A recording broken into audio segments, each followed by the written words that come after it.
restrictive law, by January of 2010, this becomes the law. Now, in addition to AB 1881 and the model ordinance, each local water district and each local city has the power and authority to adopt their own restrictions. And in fact, where I live in Dove Canyon, which is in Rancho Santa Margarita, the water districts, Trabuco Canyon Water District has adopted a conservation ordinance. Santa Margarita Water District is still wrestling with how they're going to approach this. Irvine Ranch Water District is still wrestling with how they're going to approach water conservation. Some of the districts are doing some very interesting things, and it would behoove you to find out more about what your community water districts are doing. They're certifying vendors. What they're doing is they're saying, look, we all need to cut back on water. We are in a drought. To ask homeowners associations and residents who are relatively uneducated to manage this problem is not as efficient as asking the vendors who perform service, the landscapers, the irrigation people, to go through a training program by the districts that teaches water conservation technology and then certify completion of those courses so that a vendor who wants to do business, say, in Rancho Santa Margarita and in Dove Canyon, where I live, can come to the board and say, I am a certified vendor, landscaper. I've gone through all of the water management courses offered, and I've completed the courses and I passed. And hire me over the other vendor who hasn't done that. In fact, what our homeowners association is doing is including specifications now in their landscaping contracts to distinguish these committed vendors and find those that have gone through these training courses so that we are assured that we are receiving the benefits of that training. Now, in addition, excuse me. Yes, sir. The 1881, does that apply to the recycled water, the gray water? 1881 applies to all water. Fresh water as well as... Correct. Now, there's other legislation dealing with what we call potable water.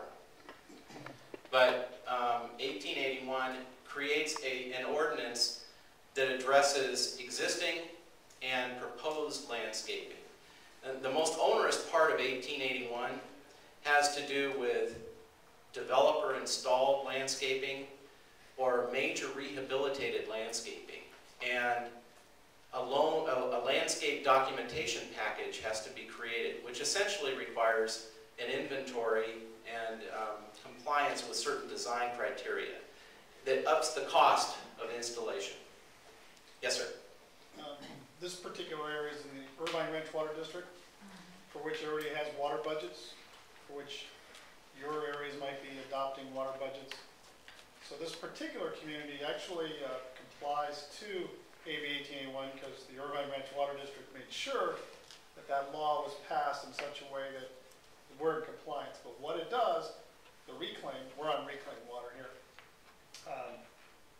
The reclaim is fully utilized within Irvine Ranch Water District, so technically it's almost to what you call a potable level. The water rate's about 20% less. But where it impacts the reclaim isn't this. What it really impacts them is the water runoff section, which reclaimed water has more restrictions than potable water does. Those laws are already in place. Right. And we're going to be talking about MPDES and some of that runoff water regulation. But here's a snapshot at what proposed legislation that's currently being considered for adoption this year. This is a series of laws that the legislators are considering, and near the end of the year will adopt them and then present them to the governor for signature. Or they won't come out of the legislature if they don't get enough votes. But let's talk about it. AB 49, mandatory water restrictions of 20% across the board. SB 460, that's the mirror image really to AB 49. There's some slight differences, but both are designed to cut back water use. Water conservation and CIDs, AB 1061, is a proposed bill that essentially says that AB 1881, well, we really mean it.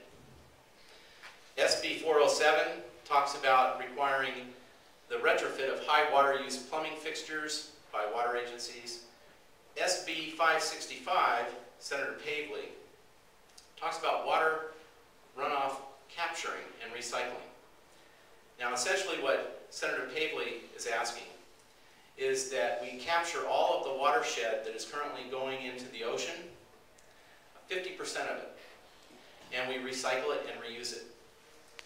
The scientists at Scripps, when I attended their presentation, reported that it will amount to one of the largest improvement projects ever in California. Now remember, we built the Feather River project. This dwarfs that project. Then we have AB 1328, which will extend common interest development contracts so that if you find a good landscaper who's willing to give you a beneficial contract over a period of years, you don't have to renew it, and you can lock that landscaper in for more than 1 year. Let's talk a little bit about AB 49, Senate Bill 460. It's an across-the-board 20% reduction in water use. Now think about that. Most of you have already spent tens, if not hundreds of thousands of dollars, as my community in Dove Canyon did, to put in smart timers, to put in low runoff sprinklers, and other more focused measures.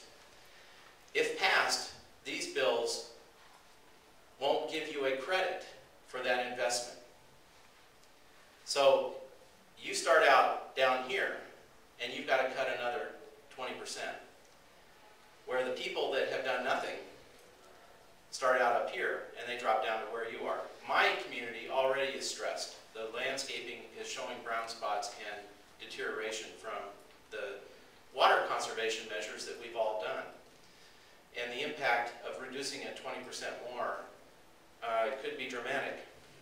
And one thing you can do here, of course, is to write your assembly persons and ask that when this bill comes up for adoption, they push hard for amendments so that you get credit for the actual provable water savings that you've been able to muster for the last 10 years or so.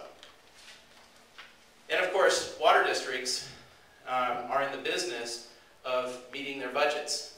In the packet of materials that I gave you tonight is an article that I just pulled off the web today involving a community in Palm Springs. It's the very last item. Palmdale, excuse me, not Palm Springs, Palmdale. The city officials have geared up to fight water rate increases proposed by the Palmdale Water District and are urging all property owners within the water district boundaries to join the battle. What you find out is when water use drops in a water district, the budgets that the water districts have to meet drop because people aren't buying as much water. So what do? They raise the rates. When the toll roads didn't have the cars that they thought that they should, what do? They raised the rates. And this is a phenomenon that is just now beginning to percolate up through the reporting of the consequences. So water districts are likely going to be charging higher rates for any water use that you have. And why are we focusing so much on water? The Climate Action Team in California reports that water accounts for 60% of all carbon emissions in California. Well, how can that be? Well, think about it. Capturing water, extracting water, pumping water, transporting water, using the water, draining the water, cleaning the water, and then again capturing it involves virtually every industry and every bit of infrastructure in California. That's why we're focused so much on water. And of course, we have a drought. Now, the gentleman mentioned water runoff. In California, the state of California was deputized by the federal government. Do you all remember in the 1970s when the Clean Water Act and the EPA and the Clean Air Act were adopted at the federal level? And that was front page news. The problem was there was no money pumped